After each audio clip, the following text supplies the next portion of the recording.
King Babar कब तक सुनेंगे? किंग बाबर पिछले 18 उनकी इनिंग्स की बात की जाए, कोई 50 नहीं है, अभी 11, फिर पिछले में 28, ये कौन सा ये किंग बाबर है? किंग है वो, इसको तस्लीम करना पड़ेगा। हमने बहुत सारे ऐसे मैचेस देखे हैं जिनमें आयरलैंड के खिलाफ उन्होंने बड़ा अच्छा परफॉर्म किया है, जिम्बाब्वे के खिलाफ बहुत अच्छा परफॉर्म बड़े किया मैचेस है। में। मैं भी आपको बता रहा हूँ जिन टीमों के खिलाफ उन्होंने परफॉर्म किया है। बांग्लादेश के बॉलर है ना, ये मैं एग्जांपल देता हूँ कि डोमेस्टिक में कुछ भी नहीं है हमारे पास, फर्स्ट क्लास में कुछ भी नहीं है हमारे पास। जब मैं कंपैरिजन करता हूँ अपने दौर की क्रिकेट में, तो ये जितने बांग्लादेश की टीम के बॉलर हैं, ये हमारी टाइम पे एक प्रैक्टिस बॉलर हुआ करते थे। क्रिकेट ने कैसे कैसे हमारे जो क्रिकेटर गुजरे हैं बेचारे, जो दो या तीन वक्त की रोटी मुश्किल से उनकी पूरी होती थी, लेकिन आज इसी क्रिकेट की वजह से पूरी दुनिया में उनका एक नाम भी है और करोड़ोंपति अरबोंपति हैं। हमारे क्रिकेट का जो सवाल है वो शुरू ऑलरेडी हो चुका है। मुझे याद है कि जो हमने बड़ा इवेंट जीता था वो चैंपियन ट्रॉफी का था 2017 में, इंडिया के खिलाफ हम लोग जीते थे। लेकिन आज की अगर हम बात करें तो सिर्फ 143 रन चाहिए, कल पूरे दिन का खेल बाकी है और पाकिस्तान को सिर्फ एक ही चीज बचा सकती है कि बारिश हो, और इतनी बारिश हो कि ग्राउंड में पानी खड़ा हो जाए। सर अस्सलाम वालेकुम। वालेकुम अस्सलाम। सर ये क्या करवा दिया हमने? तो पोस्टमार्टम करवाना था, मुझे लगता है पाकिस्तानियों का ही पोस्टमार्टम होगा। अभी वैसे हमारे क्रिकेट का जो सवाल है वो शुरू ऑलरेडी हो चुका है। आज हमें नज़र आ रहा है, लेकिन एक्चुअली जो क्रिकेट का सवाल था ये आज से कुछ 6-7 साल पहले ये क्रिकेट का सवाल शुरू हो चुका था। लास्ट टाइम हमने, मुझे याद है कि जो हमने बड़ा इवेंट जीता था वो चैंपियन ट्रॉफी का था 2017 में, इंडिया के खिलाफ हम लोग जीते थे। लेकिन उसके बाद हमारी पूरी कौम तरस गई है कि हम भी कोई इवेंट जीते। बट अनफॉर्चुनेटली सबसे बड़ा प्रॉब्लम ये है कि देखिए, जब आपकी पॉलिसीज़ इस तरह की होंगी, स्टेबिलिटी नहीं होगी, चेयरमैन आप हाई दिन चेयरमैन चेंज करेंगे, एक एक डेढ़ टेस्ट क्रिकेटर आप बड़े ओहदों पे बिठा देंगे, तो मुझे तो समझ नहीं आ रही क्रिकेट बोर्ड की कि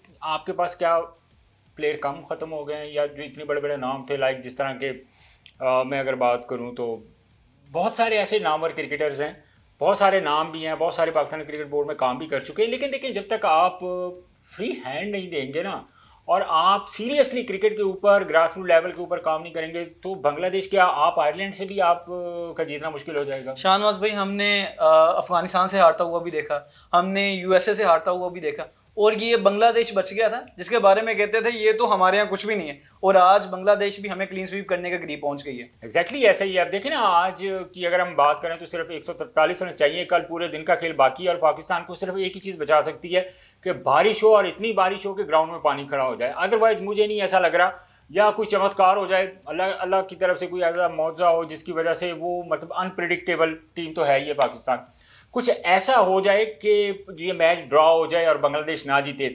लेकिन अगर बांग्लादेश ये मैच ड्रॉ भी कर लेता है तो सीरीज़ वो अपने नाम कर लेगा। लेकिन हमारे लिए डूब मरने का मुकाम है कि हम बांग्लादेश जैसी टीम की, अगर मैं बात करूं, जिसको क्रिकेट हमने सिखाई। आपको याद होगा कि जब बांग्लादेश को टेस्ट कैप मिल रही थी 1999 में, तो पाकिस्तान से वो पहली मरतबा जीते थे वर्ल्ड कप में। इंग्लैंड में वर्ल्ड कप हो रहा था 99 में, तो उस मैच के बाद बांग्लादेश को टेस्ट कैप मिली थी। लेकिन आप अलमिया ये देखें कि बांग्लादेश ने अपने डोमेस्टिक क्रिकेट पे इतना काम किया, डोमेस्टिक स्ट्रक्चर है उस पर इतना काम किया, पैसा इन्वॉल्व किया। I don't have words to कि मैं कैसे एक्सप्लेन करूं। उन्होंने मेहनत की, प्रोफेशनलिज्म अपने अंदर लेके आए। लेकिन दूसरी तरफ अगर हम पाकिस्तान की बात करें तो पाकिस्तान में सिर्फ वही 6-7 लड़के हमें खेलते हुए नजर आ रहे हैं, जिनकी एक हमें एक ग्रुपिंग नजर आ रही है। ना हमारे ग्रास रूट लेवल पे कुछ है, ना हमारे पास डोमेस्टिक में कुछ है। चेयरमैन साहब खुद इस चीज़ को तस्लीम कर चुके हैं कि भाई हमारे पास बैकअप में प्लेयर ही नहीं है। जब आपके पास बैकअप में प्लेयर नहीं होंगे तो यही टीम है। जिस तरह हॉकी का हाल हुआ था, आने वाले चंद सालों में मुझे लग रहा है कि क्रिकेट का हाल भी वही होगा। सबसे ज़्यादा ग्लैमर इसमें, सबसे ज़्यादा पैसा इसमें, सबसे ज़्यादा कवरेज इसमें, दुनिया की सबसे ज़्यादा फैसिलिटीज़ इस क्रिकेट ने कैसे कैसे हमारे जो क्रिकेटर गुजरे हैं बेचारे, जो दो या तीन वक्त की रोटी मुश्किल से उनकी पूरी होती थी, लेकिन आज इसी क्रिकेट की वजह से पूरी दुनिया में उनका एक नाम भी है और करोड़ोंपति अरबोंपति हैं सिर्फ क्रिकेट की वजह से। लेकिन क्या है कि इतनी ज़्यादा फैसिलिटीज़ होने के बावजूद, इतना कुछ होने के बावजूद, इसका मतलब है कि हमारे अंदर अब जो टैलेंट है, चाहे वो डोमेस्टिक क्रिकेट है, चाहे वो ग्रास रूट लेवल है, हमारे पास टैलेंट नहीं है। जब हमारे पास टैलेंट नहीं होगा तो जाहिर है जिस तरह के ये रिजल्ट जिसकी हम तवक्को कर रहे हैं कि कल बांग्लादेश का आखिरी दिन है, टेस्ट का आखिरी दिन है, बांग्लादेश जीत जाएगा होपफुली, मुझे भी यही नज़र आ रहा है, एज ए क्रिकेटर में बात कर रहा हूँ। लेकिन प्रॉब्लम ये है कि आखिर हमने एशिया कप से नहीं सीखा, हमने T20 वर्ल्ड कप से नहीं सीखा, हमने जो 50 ओवर का वर्ल्ड कप हुआ उससे नहीं सीखा। हम आयरलैंड से हारे, हम जिम्बाब्वे से हारे, हम यूएस से हारे। इससे ज़्यादा मैं समझता हूँ कि क्रिकेट की बर्बादी और हो नहीं सकती। शाहनवाज भाई, king Babar, king Babar, king Babar, कब तक सुनेंगे किंग बाबर? पिछले 18 उनकी इनिंग्स की बात की जाए, कोई 50 नहीं है, अभी 11, फिर पिछले में 28, ये कौन सा ये किंग बाबर है? किंग है वो, इसको तस्लीम करना पड़ेगा। हमने बहुत सारे ऐसे मैचेस देखे हैं जिनमें आयरलैंड के खिलाफ उन्होंने बड़ा अच्छा परफॉर्म किया है, जिम्बाब्वे के खिलाफ बहुत अच्छा परफॉर्म बड़े किया मैचेस है। में। मैं भी आपको बता रहा हूँ जिन टीमों के खिलाफ उन्होंने परफॉर्म किया है, एसोसिएट मेंबर्स हैं, उन टीमों के खिलाफ बाबर आजम ने बहुत अच्छा परफॉर्म किया है। लेकिन एक याद है मुझे एक बात, एक जिम्बाब्वे अगर किसी एक बंदे ने कहा था उसमें अपना ड्यूरिंग द मैच PSL के, तो वो काफ़ी गुस्सा भी कर गए थे और अपनी सीट से उठ के उनकी तरफ लपके थे। तो मेरा ख्याल है कि इस तरह की सिचुएशन से पहले ही बाबर आजम को जिम्मेदारी का मुजाहरा करना चाहिए। और देखिए बाबर आजम तब तक, आप देखें एक बंदे के कांधों पर अगर आप बंदूक रख के चलाएंगे तो वो कभी नहीं चलेगी। अब होना ये चाहिए कि जब आपके पास बैकअप नहीं है, होना तो ये चाहिए बाबर आजम को आप डोमेस्टिक में भेजें, फर्स्ट क्लास में भेजें, दे 1-2 साल का रेस्ट दें, खेले, प्रॉपर परफॉर्म करे ना, डोमेस्टिक में रन्स करे, फर्स्ट क्लास में रन्स करे। जब वो रन्स करेगा उसको भूख उसके अंदर आएगी कि यार अब मैं पाकिस्तान के लिए खेलूं। जब तक वो परफॉर्म नहीं करेगा फर्स्ट क्लास में, डोमेस्टिक में, और मेरा नहीं ख्याल कि अगर मुसलसल उसको पता है, ही इज कॉन्फिडेंट, तो यार मैं तो टीमों बाहर ही नहीं होना। जब एक बंदे के जहन में ये चीज आ जाएगी कि मैंने टीम से बाहर नहीं होना, तो उन्होंने की लगे, मतलब उसका प्रॉब्लम ही बड़ा सिंपल सा है कि भाई उसने पाकिस्तान खेल नहीं खेलना है। वाइट बॉल की क्रिकेट का वो कप्तान है, रेड बॉल में कप्तान बनाया, आपने देखा जो हमारी परफॉर्मेंस रही है। लेकिन बाबर आजम के अलावा भी हमें बाबर आजम तैयार करने, हमने सारा कुछ इन्वेस्ट जो करना था वो बाबर आजम पे हम कर चुके हैं। अब हमें जो बाकी आने वाले बाबर आजम है उनके ऊपर फोकस करना पड़ेगा, कॉन्सेंट्रेट करना पड़ेगा।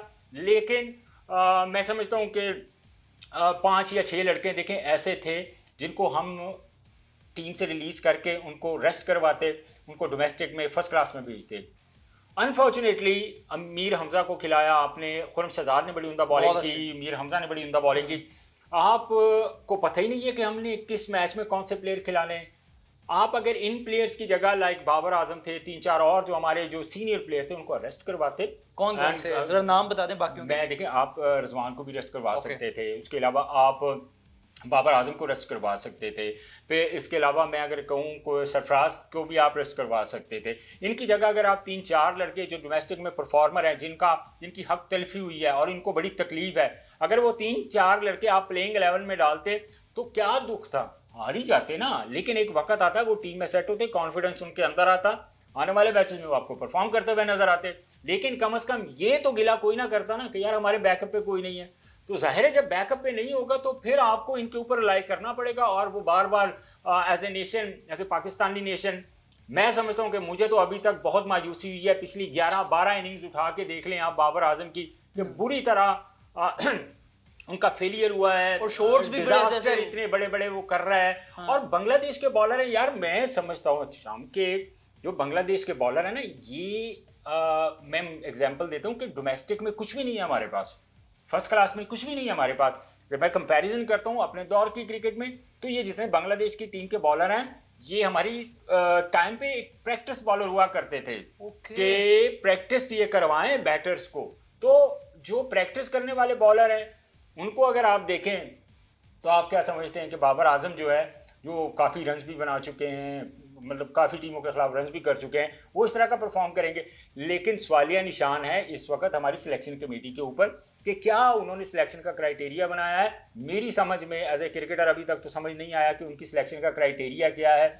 और पैथेटिक चीज़ जो मैं हाईलाइट करना चाह रहा हूँ, वो बड़ी इंपॉर्टेंट चीज़ है, वो है शान मसूद की कप्तानी, जिसकी वजह से हम लोग पहला मैच भी हारे हैं, ऑस्ट्रेलिया में भी हम मैचेस हारे हैं शान मसूद की कप्तानी में, ठीक है। होम सीरीज थी जिसका हम कभी तसव्वुर भी नहीं कर सकते थे कि हम बांग्लादेश जैसी टीम से हम होम सीरीज भी जो है ना वो एक टेस्ट मैच हारेंगे। क्योंकि मैं सीरीज के लिए मैं इसलिए बात नहीं कर रहा हूँ कि अगर कल बांग्लादेश मैच जीत जाता है तो ऑब्वियस सी बात है फिर वो वाइट वॉश कर देंगे। और ये मैं समझता हूँ पाकिस्तान की क्रिकेट का एक स्याह तरीन दिन होगा।